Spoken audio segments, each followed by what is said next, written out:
الرحمن علم القرآن خلق الإنسان.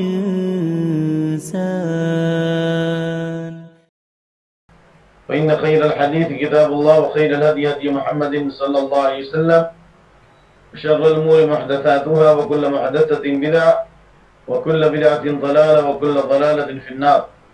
فأعوذ بالله السميع العليم من الشيطان الرجيم من همزه ونفخه ونفثه.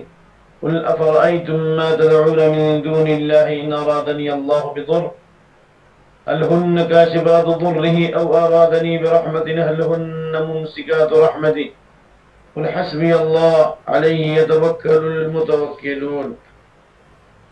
رب اشرح لي صدري ويسر لي أمري واحلل عقدة من لساني يفقهوا قولي رب زدني علما. اللهم حبب إلينا الإيمان وزينه في قلوبنا وكره إلينا الكفر والفسوق والعصيان واجعلنا من الراشدين. اللهم اجعلنا من الراشدين. اللهم زينا بزينة الإيمان واجعلنا هداة مهتدين. آج کے درس کا عنوان ہے باب من الشرك لبس الحلقة والخيط ونحوهما لرفع البلاء او دفعه.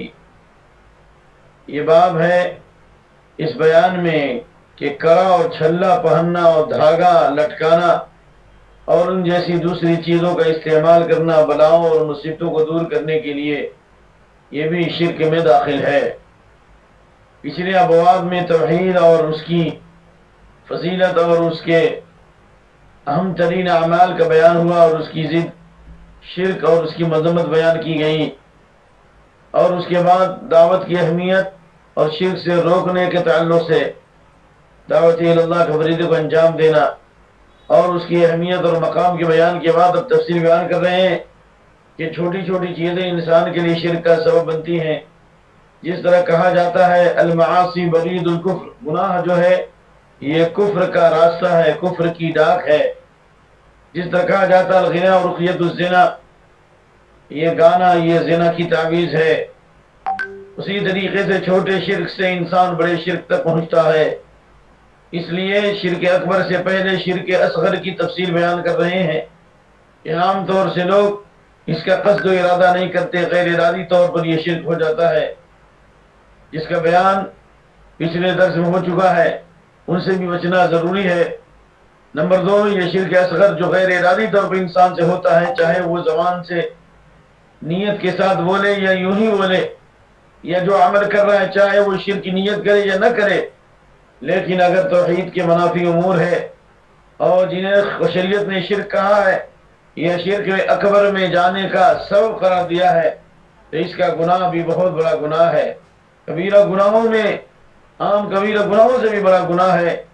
اس لیے اس کے خطرے اور اس کی ہولناکی اور اس کی فتنہ خیزی سے بچانے کے لیے امت کو صحیح راستے پر لانے کے لیے امام مطالبہ نے یہ باب باندھا ہے. اور اس سلسلے میں جو آیتیں اور حدیثیں پیش کی ہیں وہ شرک اکبر سے متعلق ہے، یعنی وہ آیتیں جو شرک اکبر کی مذمت میں آئی ہیں انہیں شرک اصغر کے اوپر فٹ کیا گیا ہے. کیوں؟ اس لیے کہ ادنا سے اعلیٰ کی طرف، یعنی چھوٹے گناہ کے بعد انسان بڑے گناہ پہ جری ہو جاتا ہے. لہذا جس طرح اسلام نے زنا حرام کیا، زنا کے لیے چلنا بولنا چھونا بھی حرام قرار دیا. یہ شرک حرام ہے، شرک کے جو وسائل ہیں، شرک میں لے جانے والے جو راستے ہیں وہ بھی حرام سے بچنا بھی ضروری ہے. مؤلف رحمہ اللہ نے اپنی کتاب التوحید میں اس باب کا آغاز کیا اس آیت کریمہ سے جو سورہ زمر کی آیت نمبر 38 ہے کہ اللہ فرماتا ہے قُلْ أَفَرَأَيْتُمْ مَا تَدْعُونَ، اے نبی صلی اللہ علیہ وسلم کہو، یعنی ان سے سوال کرو کیا خیال ہے تمہارا أَفَرَأَيْتُمْ مَا تَدْعُونَ مِن دُونِ اللَّهِ، ان باطل معبودوں کے بارے میں جن کو تم اللہ کے علاوہ پکارتے ہو. اللہ کے علاوہ چاہے وہ شجر ہو، حجر ہو، جن ہو، انس ہو، انبیاء ہو، فرشتے ہو، صلحاء ہو، جن کو بھی تم اللہ کے علاوہ پکارتے ہو، ایسے بے بس اور مجبور ہیں کہ ان ارادنی اللہ بضر، کہ اگر اللہ تعالیٰ مجھے کسی تکلیف میں ڈالنا چاہے تو هل هن کاشفات ضر، کیا اللہ کے علاوہ ساری مخلوق مل کر اس تکلیف کو دور کر سکتے. او ارادنی برحمت، یا اللہ رب العالمین میرے اوپر رحمت کا سایہ کرے اور میرے اوپر رحمت نشاور کرنا چاہے. حل ہن ممسکات رحمتی، کہ اللہ کے علاوہ یہ تمام باطل معبودان مل کر اللہ کی رحمت کو روک سکتے، اللہ کی رحمت کے دروازے کو بند کر سکتے؟ ہرگز نہیں. جواب نہیں آیا. یہ دلیل اس بات کی ہے کہ انہوں نے اس کو قبول کر لیا کہ اللہ کے علاوہ نہ کوئی مصیبت دور کر سکتا نہ کوئی رحمت نازل کر سکتا. صرف وہ شرک اس لیے کرتے تھے کہ اپنے باطل معبودوں کو اللہ کے درمیان اور اپنے درمیان واسطہ قرار دیتے تھے. وہ کہتے ہیں یقولون هؤلاء شفعاؤنا عند اللہ، یہ ہمارے سفارشی ہیں اللہ کے پاس. ما نعبدهم الا ليقربونا الى الله زلفى، ہم ان کی عبادت اس لیے کرتے ہیں کہ یہ ہمیں اللہ سے قریب کر دیں گے. اللہ نے فرمایا قل حسبی اللہ، نبی کہہ دو کہ اللہ ہی میرے لیے کافی ہے. یعنی حسبی اللہ ان اللہ کافی و ناصری، وہی میرے لیے میرا مددگار ہے، وہی مختار کل ہے، وہی گنج بخش ہے، اور وہی بندہ نواز ہے. سب کچھ کو ساری مخلوق کو نوازنے والا وہی ہے، وہی میرے لیے کافی ہے. ارے یہ توکل المتوکلون، اسی پر بھروسہ کرنے والے کو بھروسہ کرنا چاہیے. امام ابن کثیر رحمۃ اللہ علیہ نے اس آیت کی تفسیر میں کہا لا تستطيع شيئا من الامر، یعنی اللہ کے علاوہ ساری مخلوق ایک ذرے کے بھی مالک نہیں ہے. جب ذرے کے مالک نہیں ہے تو کہو حسبی اللہ، اللہ ہی میرے لیے کافی ہے، اور اللہ اس تمام کے لیے کافی ہے جو اللہ پر توکل و بھروسہ کرے. امام ابن کثیر کہتے ہیں یہ آیت کریمہ حضرت ہود کی شان میں جو آیت نازل ہوئی اس سے ملتی جلتی آیت ہے. جب ہود علیہ السلام نے اپنی قوم کو توحید کی دعوت دی اور شرک سے روکا، گناہ اور معصیت سے انہیں بچانے کی کوشش کی اور توبہ اور استغفار کی تعلیم و تلقین دی، تو ان کی قوم نے کہا ان نقول الا اعطاك بعض الهتنا بسوء، ہم تو وہی بات کہہ رہے ہیں کہ ہمارے بعض باطل معبودوں کی بد دعائیں تمہیں لگ گئی ہیں اور ان کی برائیاں تمہیں پہنچ گئی ہیں. اللہ اکبر. جس طرح آج بھی لوگ کہتے ہیں کہ بندہ نواز کی بد دعا لگ گئی، گیسو دراز کی بد دعا لگ گئی ان کے شہر میں، نعوذ باللہ من ذلک. یہ تو بے بس و مجبور ہے جو کروٹ بدلنا نہیں جانتے، انہیں آپ مشکل کشا جانتے ہیں. قال انی اشہد اللہ، حضرت ہود علیہ السلام نے کہا میں اللہ کو گواہ بناتا ہوں اور تم بھی گواہ رہو کہ انی بریء مما تشرکون من دونہ فکیدونی جمیعا ثم لا تنظرون، کہ میں بیزار ہوں، میں الگ تھلگ ہوں ان تمام باطل معبودوں سے جنہیں تم اللہ کے ساتھ شریک کرتے ہو، اللہ کے علاوہ دوسروں کو شریک کرتے ہو. فقیدونی جمیعاً، یہ تم اور سارے باطل معبودان مل کر میرے خلاف تدبیر کرو، مکر کرو، مجھے مارنے کی سازش کرو، مجھے مٹانے کی سازش کرو اور مجھے ختم کرنے کی سازش کرو. تم لا تنظرون، پھر ہمیں مہلت مت دو، پھر بھی تم ہمیں نقصان نہیں پہنچا سکتے، ہمیں اذیت نہیں دے سکتے. کیوں؟ اس لیے کہ میں انی توکلت علی اللہ، میں نے بھروسہ کر لیا ہے اس اللہ پر جو میرا اور تمہارا رب ہے، جو مختار کل ہے، جو گنج بخش ہے، جو بندہ نواز ہے، جو بندہ نواز ہے اور ساری مخلوق کا حافظ نگاہ ہے. ما من دابت الا واخذ بناصیتها، ساری مخلوق اسی کے قبض قدرت میں ہے، ساری مخلوق کی پیشانی کو اسی نے پکڑ رکھا ہے. ان ربی علی صراط مستقیم، میرا رب ہی صراط مستقیم پر ہے. اس واقعے سے یہ بات معلوم ہوئی کہ قوم نے غیر اللہ سے جو تعلق جوڑا تھا اس بنیاد پر دھمکی دی، لیکن ان کی حیثیت مکڑی کے جالے سے بھی کمزور ہے. جیسا کہ اللہ نے فرمایا مثل الذین اتخذوا من دون اللہ اولیاء کمثل العنکبوت، ان باطل معبودوں کی مثال جن کو انہوں نے اللہ کے اولیاء بنا لیا ہے یہ مکڑی کے جالے کی طرح ہے. مکڑی کا جالا جس طرح سے جالا بن کر کے گھر بناتا ہے، تمام گھروں میں سب سے کمزور گھر ہے، یہ ان کے باطل معبود مکڑی کے جالے سے بھی زیادہ کمزور ہے. جو کروٹ بدلنا نہیں جانتے انہیں آپ مشکل کشا جانتے ہیں. لن يخلقوا ذبابا ان الذين تدعون من دون الله لن يخلقوا ذبابا ولو اجتمعوا له، جن کو تم اللہ کے علاوہ پکارتے ہو سارے باطل معبودان جمع ہو جائیں تو ہرگز ہرگز ایک مکھی بھی پیدا نہیں کر سکتے. وہیں يسلبهم الذباب شيئا، اور مکھی اگر کوئی چیز لے کے بھاگ جائے تو ان سے چھڑا بھی نہیں سکتے. جو مکھی پیدا نہیں کر سکتے، اور مکھی سے کسی چیز کو نہیں چھین سکتے، وہ مصیبت کیسے دور کر سکتے ہیں، وہ پریشانی کو کیسے ٹال سکتے ہیں، وہ اولاد کیسے دے سکتے ہیں، وہ شفا کیسے دے سکتے ہیں، وہ پریشانیوں کو حل کیسے کر سکتے ہیں. یہ بالکل مجبور اور بے بس ہیں. لا يملكون مثقال ذرة في السماوات وفي الأرض، آسمانوں اور زمینوں میں ایک ذرے کے بھی مالک نہیں ہے، مالک ہی نہیں ہے. اور اللہ نے کہا وما يملكون من ان الذين تدعون من دون الله وما يملكون من قدمير ان الذين تدعون من دون الله جن کو تم اللہ کے علاوہ پکارتے ہو ما يملكون من قدمير والذين تدعون من دونه ما يملكون من قدمير جن کو تم اللہ کے علاوہ پکارتے ہو یہ خود کے شرک کے بھی مالک نہیں ہے، یہ شفا کیسے دے سکتے ہیں، یہ پریشانیوں کو کیسے دور کر سکتے ہیں؟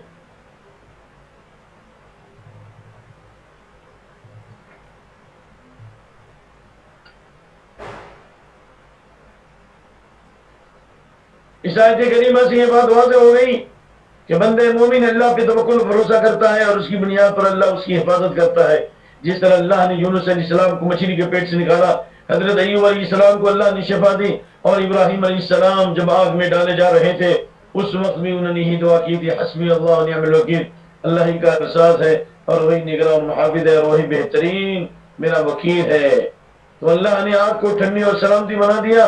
اس لیے مومن کی ایمان کی قوت ساری مخلوق کے مقابلے میں سب سے زیادہ ہے، اور ساری مخلوق بالکل اس چھلے کی طرح ہے جس کے بارے میں حضرت نوح علیہ السلام نے اپنے بیٹے سے کہا تھا یا بنی لو ان السماوات سبع مرهن والارضین السبع مرهن كن حلقة مبهمة قسمتهن لا اله الا الله، آسمان و زمین اور اس کی ساری مخلوق کو اگر کڑے میں تبدیل کر دیا جائے، کلمہ توحید میں وہ تاثیر ہے، ایمان میں وہ قوت ہے، لا الہ الا اللہ میں وہ اثر انگیزی ہے، اور وہ کشش ہے، وہ قوت ہے، اور وہ اللہ نے اس میں اثر رکھا ہے کہ ساتوں آسمان ساتوں زمین کو ٹکڑے ٹکڑے پاش پاش کر دے. تو مومن کے ایمان کی قوت کے مقابلے میں یہ سب بے بس مجبور ہیں. اس کے بعد والی جو حدیث ہے کہ عمران بن حسین روایت کرتے ہیں کہ ان النبی صلی اللہ علیہ وسلم رأى رجلا في يده حلقة من صفر فقال ما هذه؟ قال من الباهنة. قال انزعها فإنها لا تزينك إلا وهنا فإنك لو مت وهي عليك ما أفلحت أبدا. رواه أحمد بسند لا بأس به. عمران بن حسین سے روایت ہے کہ اللہ کے نبی صلی اللہ علیہ وسلم نے ایک آدمی کے ہاتھ میں تانبے کا ایک چھلنا دیکھا.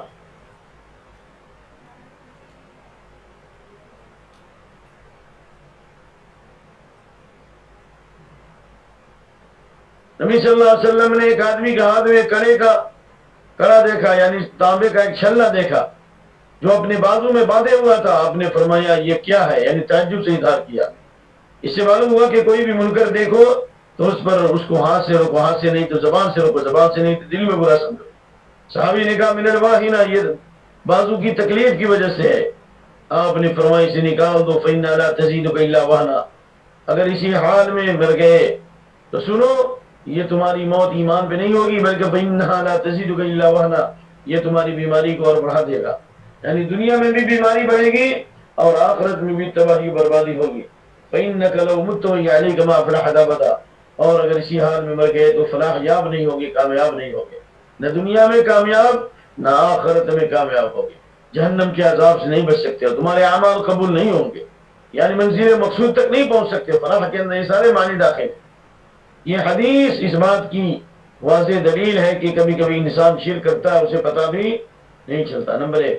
نمبر 2، شرک کا خطرہ بہت بڑا خطرہ ہے. جب صحابی رسول نبی صلی اللہ علیہ وسلم کی صحبت میں رہنے کے باوجود جب ایسے مسئلے سے واقف نہیں ہے تو یہ فتنے کے دور میں کوئی ضروری ہر مسئلے کا ہر عالم کو علم ہو. اسی طریقے سے نبی صلی اللہ علیہ وسلم نے صحابی کی اصلاح فرمائی. اسے مراد یہ ہے کہ عالم دین کو چاہیے، حکام وقت کو چاہیے لوگوں کے حالات کا جائزہ لے، اور جو اسی کی ماتحتی میں زندگی گزار رہے انہیں چاہیے کہ اپنے ماتحتوں کا خیال رکھیں اور ان کی نگرانی اور ان کی حفاظت کریں اور اپنے سے بڑوں کی عزت کریں. اس لیے کہ اللہ کے نبی نے فرمایا لیس من امتی من لم یجل صغیرنا ولم یوقر کبیرنا ویعرف لعالمنا حقا. وہ ہم میں سے نہیں ہے جو بڑوں پر شفقت نہ کرے، جو ہم میں سے نہیں ہے، میری امت میں سے نہیں ہے جو اپنے سے بڑوں کی عزت نہ کرے اور چھوٹوں پر شفقت نہ کرے، اور علماء کے حق کو ادا نہ کرے، یعنی علماء کا حق ادا کرے، عالم کے حق کو پہچانے. تو بہرحال اس واقعے سے یہ بات واضح ہو گئی کہ ہر شخص کو اصلاح کی ضرورت ہے، اور شرک کا خطرہ یہ بہت بڑا خطرہ ہے. اور اس کے اوپر یہ حدیث الشرک فی هذه الامه اخفى من دبیب النمل على الصفا في ليله الظلماء. رات کے اندھیرے میں چکنے پتھر پر جس طرح چیونٹی چلتی ہے، اس سے بھی ہلکے انداز میں امت میں شرک داخل ہو جائے گا. اسی لیے ہمیشہ دعا پڑھنی چاہیے، اللہ انی اعوذ بک ان اشرک بک وانا اعلمہ واستغفرک لما لا اعلم۔ اس حدیث کے امام احمد نے قوی سند سے روایت کیا، امام ابن حبان نے بھی، اور امام حاکم نے صحیح کہا، اور امام ذہبی نے ان کی موافقت کی ہے۔ اس حدیث کے راوی عمران بن حسین ہیں، جن کے بارے میں ہے کہ وہ صحابی بن صحابی کے بیٹے صحابی ہیں، سن 7 ہجری میں خیبر کے سال اسلام لائے، اور بصرہ میں سن 52 میں ان کی وفات ہوئی۔ یہ وہی عمران بن حسین ہیں جن کو اللہ نے بواسیر کی بیماری میں آزمایا، اور 27 سال تک بستر پر لیٹے رہے اور کروٹ بھی نہیں بدل سکتے تھے، اتنی تکلیف تھی جی۔ حالانکہ ان کے بارے میں امام ذہبی وغیرہ کہتے ہیں کہ سبحان اللہ کے اتنے مقرب بندے تھے کہ فرشتے بھی ان سے مصافحہ کرتے تھے، اللہ اکبر۔ پھر بھی انہوں نے تعویذوں کا، گھنٹوں کا، پلیتوں کا سہارا نہیں لیا۔ اللہ تعالیٰ تو آزماتا ہے، وَلَنَبْلُوَنَّكُم بِشَيْءٍ مِّنَ الْخَوْفِ وَالْجُوعِ وَنَقْصٍ مِّنَ الْأَمْوَالِ وَالْأَنفُسِ وَالثَّمَرَاتِ۔ اللہ مختلف طرح سے آزمائے گا، دشمنوں کا خوف دلا کر، بھوک کے ذریعے، مالوں میں کمی کر کے، جانوں کی تکلیف سے۔ تو یہ جانوں کے ذریعے بھی اللہ تعالیٰ آزماتا ہے، لیکن مومن کو صبر کرنا ہے۔ اور بیماری سے متعلق جو علاج ہے وہ 2 قسم کا علاج ہے، بلکہ بیماریاں 2 ہیں، ایک روحانی امراض، ایک جسمانی امراض۔ روحانی امراض کا علاج قرآن و سنت کی دعائیں، اور جسمانی بیماری کا علاج جو دوائیں اللہ نے نازل کی، ما انزل اللہ داء الا انزل له دواء۔ اللہ نے جتنی بیماریاں نازل کی ہیں، تمام بیماریوں کے لیے اللہ تعالیٰ نے دوا بھی اتاری ہے۔ لہذا اگر کوئی شخص تعویذ، گنڈے اور پلیتوں کا سہارا لیتا ہے تو اس کی 2 حالت ہے۔ اگر وہ یہ عقیدہ رکھتا ہے کہ اس میں شفا ہے، جس طرح کھانے میں بھوک مٹانے کی تاثیر، اور پانی میں پیاس بجھانے کی تاثیر، اور کپڑا جس طرح پہنتے ہیں تو جسم ڈھک جاتا ہے، تو اگر یہ عقیدہ رکھتا ہے کہ اس میں فی نفس ہی شفا ہے، فی نفس ہی اس کے اندر اللہ نے تاثیر رکھی ہے، جس طرح زمانے جاہلیت میں لوگ کہتے تھے فلاں ستارے کی وجہ سے بارش ہوئی، اور فلاں ستارے کی وجہ سے مصیبت آئے گی، اور فلاں ستارے کی وجہ سے حالات بدلیں گے، فی نفس سے ہی عقیدہ رکھتے تھے کہ اس میں تاثیر ہے۔ اگر کوئی یہ کرے میں چھلنے میں یہ عقیدہ رکھتا ہے تو یہ شرک اکبر ہے، یعنی اسلام سے خارج ہے، اس کے سارے اعمال باطل ہیں، ہمیشہ ہمیں جہنم میں رہے گا اور اسلام سے نکل جائے گا۔ اور اگر اس پر حجت پوری ہو چکی ہو تو اس کی نماز جنازہ پڑھنا بھی جائز نہیں، اور اس کے لیے مغفرت کی دعا کرنا بھی جائز نہیں۔ نمبر 2، اگر کوئی کڑا، چھلا اور تعویذوں کا سہارا لیتا ہے اور سمجھتا ہے کہ ان میں شفا نہیں ہے، لیکن یہ سبب ہے، شفا اللہ دے گا، ان کے ذریعے شفا ملے گی، اللہ شفا دینے والا ہے، بس یہ وسیلہ ہے، تو اہل علم نے اس کو شرک اصغر میں شمار کیا، کم سے کم شرک اصغر ہے، جس کا خطرہ آپ نے فرمایا ان اخوف ما اخاف علیکم الشرک الاصغر، میں تمہارے اوپر سب سے زیادہ ڈر اور خوف محسوس کرتا ہوں شرک اصغر سے، چھوٹا شرک سے۔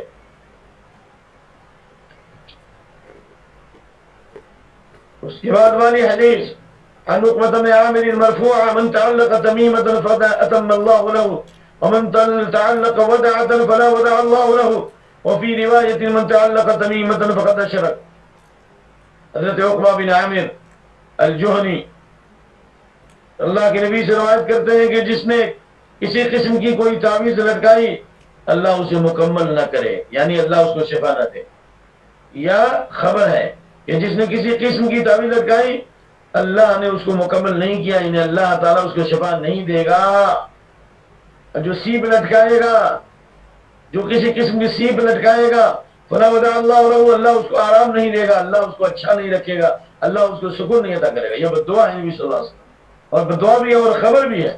اس سے معلوم ہوا کہ وہ حرام اسباب اختیار کرنا اللہ نے اس میں شفا نہیں رکھی، جیسے حدیث ہے ان اللہ لم یجعل شفاءکم فیما حرم علیکم، یعنی اللہ نے حرام چیزوں میں شفا نہیں رکھی ہے، بلکہ آپ نے حرام چیزوں کو کہا لیس بدواء انہم الداء، یہ دوا نہیں ہے بلکہ یہ خود دوا ہے، بیماری ہے۔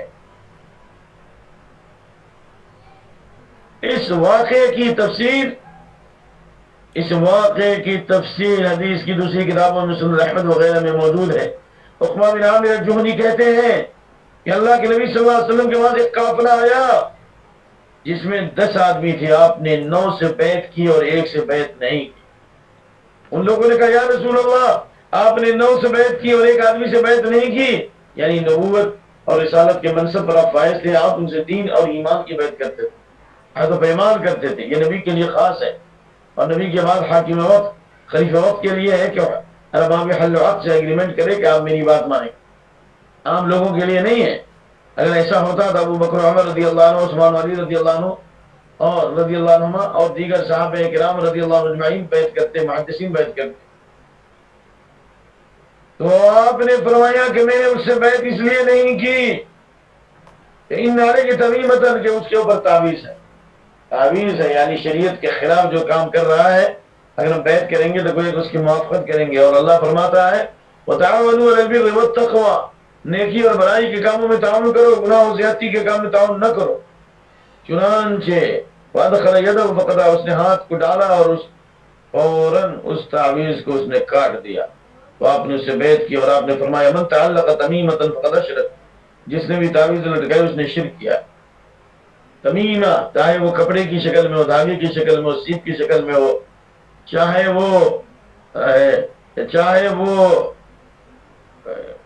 وہ ہاتھ میں جو پہنتے انگوٹھی کی شکل میں ہو، کچھ بھی ہو، اگر یہ عقیدہ ہے کہ اس میں شفا ہے اور یا یہ سبب شفا ہے تو شرک ہے، یا تو شرک اکبر ہے اگر عقیدہ رکھا کہ اس میں ڈائریکٹ شفا ہے، اور اگر یہ کہنے شفا کے اسباب میں سے ہے اور اللہ شفا دے گا اس کے ذریعے تو شرک اصغر ہے۔ ان تعلق تمیمۃ فقد اشرک۔ اسی طرح ابن حاتم حذیفہ بن یمان سے روایت کرتے ہیں کہ انہوں نے ایک آدمی کے ہاتھ میں دھاگا دیکھا اور اسے کاٹ دیا، اور اللہ رب العالمین کے یہ فرمان پڑھا وَمَا مِنْ أَكْثَرُهُمْ بِاللَّهِ إِلَّا وَهُمْ مُشْرِكُونَ، بہت سے لوگ اللہ پر ایمان لاتے ہوئے شرک کرتے ہیں۔ یہ آیت شرک اکبر کے بارے میں ہے، لیکن شرک اکبر والی آیت سے استدلال کیا شرک اصغر پر، کیوں؟ اس لیے کہ شرک اصغر وہ ہے جو شرک اکبر کا دروازہ ہے۔ بہت سے لوگ اللہ پر ایمان لاتے ہیں، اللہ کو رب مانتے، خالق مالک رازق حاکم مانتے ہیں، لیکن شرک کرتے ہیں تعویذوں کے ذریعے، دھاگوں کے ذریعے، پلیتوں کے ذریعے۔ اس سے یہ بات معلوم ہوئی کہ جس آدمی کو برائی روکنے کی صلاحیت اسے ہاتھ سے روکنا ضروری ہے، اور ہاتھ سے نہیں تو زبان سے، اور زبان سے بھی اگر خطرہ ہے تو دل میں برا سمجھے اور ایسے آدمی کی مجلس میں نہ بیٹھے۔ حضرت حذیفہ رضی اللہ تعالیٰ عنہ کے بارے میں دوسری روایات موجود ہے۔ حضرت حذیفہ رضی اللہ تعالیٰ عنہ نے ایک آدمی کے ہاتھ میں دھاگا دیکھا تو کاٹ دیا، اور اسی طرح سے کڑا اور چھلا دیکھا تو حضرت حذیفہ رضی اللہ عنہ کے بارے میں آتا ہے کہ انہوں نے ایک مریض کی عیادت کی اور اس کے بازو کو چھوا تو دیکھا اس میں دھاگا ہے، کہا کہ یہ کیا ہے؟ تو کہا کہ اس میں پڑھا گیا ہے۔ انہوں نے کاٹ دیا اور کہا کہ اگر اس عیادت میں مر گئے تو میں تمہاری نماز جنازہ نہیں پڑھوں گا، فإنک لو مت علیک ما صلیت علیک، میں تمہاری نماز جنازہ نہیں پڑھوں گا، کیونکہ اس سے معلوم ہوا کہ اس کی موت توحید پر نہیں ہوگی، جس کی موت توحید پر نہیں ہو اس کی نماز جنازہ نہیں پڑھی جائے گی۔ اس کا یہ مطلب نہیں ہے کہ اگر کوئی تعویذ لٹکایا تو بغیر جنازے کے دفن کر دیا جائے۔ ہاں، اگر آپ نے اس کو بتایا ہے اور بتانے کے بعد بھی وہ اسی طرح شرک کرتا رہا اور تعویذ گھنٹا لٹکاتا رہا، آپ مت پڑھیں، لیکن دوسرے لوگ پڑھیں گے، ممکن ہے اس کو شبہ ہو یا اس کے سامنے حق واضح نہیں ہو، تو بہرحال لیکن اس کا معاملہ بہت ہی خطرناک ہے۔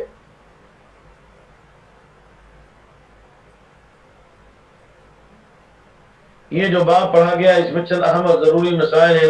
نمبر 1 کہ کڑا اور چھلا لٹکانے کے تعلق سے شریعت میں سخت دھمکی اور وعید آئی ہے۔ نمبر 2 صحابی بھی اگر تعویذ گنڈا لٹکاتے ہوئے مر جائے تو کامیاب نہیں ہوں گے، تو پھر غیر صحابی کا کیا حال ہوگا؟ یعنی شرک اصغر کرنے پر جب کامیاب نہیں ہوں گے تو جو شرک اکبر کرنا ان کا کیا حال ہوگا؟ نمبر 3 کوئی آدمی یہ بہانہ نہیں کر سکتا کہ ہم کو علم نہیں پہنچا، اگر علم کے وسائل موجود ہیں اور اس کے باوجود بھی اگر علم حاصل نہیں کرتا تو اس کی جہالت اس کے لیے قابل عذر نہیں ہوگا، یعنی اس کی جہالت یہ عذر نہیں بن سکتی۔ اسی طریقے سے اس میں کوئی فائدہ نہیں ہے، نہ دین میں فائدہ ہے نہ دنیا میں کوئی فائدہ ہے، بلکہ اس سے ایمان میں کمزوری آتی ہے اور بیماری بڑھتی ہے، بظاہر نظر آتا ہے لیکن اس کے فائدے کے مقابلے میں اس کا نقصان بہت زیادہ ہے۔ اسی طرح جس نے گھنٹے اور تعویذوں کو لٹکایا، پلیتوں کو لٹکایا، چھلے کو لٹکایا، اسے سخت وعید سے دوچار کیا گیا ہے۔ اسی طریقے سے جو کسی چیز کو لٹکاتا ہے اس کا ایمان اسی پر لٹک جاتا ہے، اس بارے میں تفصیلی بیان اگلے باب میں آئے گا۔ اور جس نے بھی تعویذ لٹکایا اس نے شرک کیا۔ یا تمیمہ سے مراد سیپ ہے، یعنی سیپ ہے، دھاگا ہے، کڑا ہے، چھلا ہے۔ لیکن سوال ہے کہ اگر کوئی قرآن سے تعویذ لٹکائے تو اس کا کیا حکم ہے؟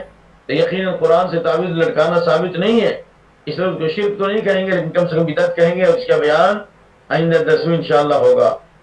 اسی طرح دھاگا لٹکانا، یہ بخار کی وجہ سے، یہ بھی شرک اصغر میں داخل ہے۔ اگر یہ انسان عقیدہ رکھے کہ اللہ تعالیٰ شفا دے گا لیکن اس کے ذریعے دے گا، لٹکایا نہیں جائے گا بلکہ پھونکا جائے گا، جس طرح آپ نے حسن حسین کو پھونکا ہے، جبریل امین نے آپ کو پھونکا ہے، اور اللہ کے نبی صلی اللہ علیہ وسلم کو جب بھی تکلیف ہوتی تھی قل اعوذ برب الفلق رب الناس پڑھ کر کے دم کیا کرتے تھے۔ آپ مریضوں کی عادت کرتے تو آپ اللہم رب الناس رب الباس واشف انت الشافی پڑھتے، اور عثمان بن ابیلاس کی عادت کی تو آپ نے انہیں رقیہ کی تعلیم دی اور کہا بسم اللہ 3 بار، اعوذ باللہ قدرت من شر ما اجد وحاذر پڑھو 7 بار، چنانچہ اللہ نے ان کی تکلیف دور کر دی۔ یہ تالی قلوت، یہ سیپ وغیرہ جو لٹکاتے ہیں نظر نہ لگنے کی وجہ سے، تاکہ نظر نہ لگے، یہ بھی عقیدہ شرک اور بدعت کا عقیدہ ہے، مشرکین و کفار کا عقیدہ ہے، مسلمان کے لیے جائز نہیں ہے۔ نظر لگنا حق ہے، لیکن اس کے لٹکانے سے نظر دور ہوگی، یہ وہم ہے، خرافات ہے، یہ دین نہیں ہے، یہ ایمان نہیں ہے۔ اسی طریقے سے جو آیتیں اور حدیثیں پڑھیں گی، اس باب کے تحت جو اہم مسئلہ ہے وہ یہ کہ جس نے بھی تعویذ لٹکائی اللہ تعالیٰ اس کو منزل مقصود تک نہیں پہنچائے گا، اللہ اس کو شفا نہیں دے گا۔ جو سیب لٹکائے گا اللہ اس کو نہیں چھوڑے گا، یعنی اللہ تعالیٰ اس کو پکڑے گا دنیا میں بھی اور آخرت میں بھی۔ کیوں؟ اس لیے کہ گناہوں کی سزا دنیا میں بھی ملے گی اور آخرت میں ملے گی، کیونکہ اللہ نے فرمایا وما اصابکم من مصیبت فبما کسبت ایدیکم یعفو عن کثیر، جو کچھ بھی برائی تمہیں پہنچتی ہے، مصیبت پہنچتی ہے، یہ تمہارے ہاتھوں کی کمائی ہے۔ اور اللہ نے فرمایا سبحانہ وتعالی ظہر الفساد فی البر والبحر بما کسبت ایدی الناس، خشکی اور تری میں جہاں جہاں فساد اور بگاڑ ہے یہ سب انسان کے گناہوں کی وجہ سے، آسمان و زمین کے اندر فساد اور بگاڑ یہ انسان کے گناہوں کی وجہ سے۔ اس لیے جب شرک اور کفر سے زمین بھر جائے گی اور ایمان اور اہل ایمان دنیا سے رخصت ہو جائیں گے تو پھر قیامت آ جائے گی اور زمین آسمان کا نظام درہم ہو جائے گا۔ اللہ سے دعا ہے کہ اللہ ہم کو اور آپ کو شرک کے خطرات سے اور اس کی فتنوں سے دور رکھے، اور امت کی اللہ حفاظت فرمائے، اور ہم کو اپنے گھروں میں اور اپنے رشتہ داروں میں بھی صحیح دین پھیلانے کی توفیق عطا فرمائے۔ جتنی تعویذ توڑیں گے، ہر تعویذ توڑنے پر اللہ تعالیٰ آپ کو جہنم سے آزاد کرے گا، جس کا بیان آئندہ آئے گا۔ ایک تعویذ توڑا تو اللہ تعالیٰ آپ کو جہنم سے آزاد کرے گا۔ کیسے؟ اس لیے کہ غلام آزاد کرنے کا ثواب ہے، اور ایک غلام آزاد کرنے کا ثواب جس نے حاصل کر لیا اللہ اس کے جسم کے ہر حصے کو جہنم سے آزاد کرے گا۔ سبحانک اللہم وبحمدک واشہد ان لا الہ الا انت واستغفرک واتوب الیک۔ السلام علیکم ورحمۃ اللہ وبرکاتہ۔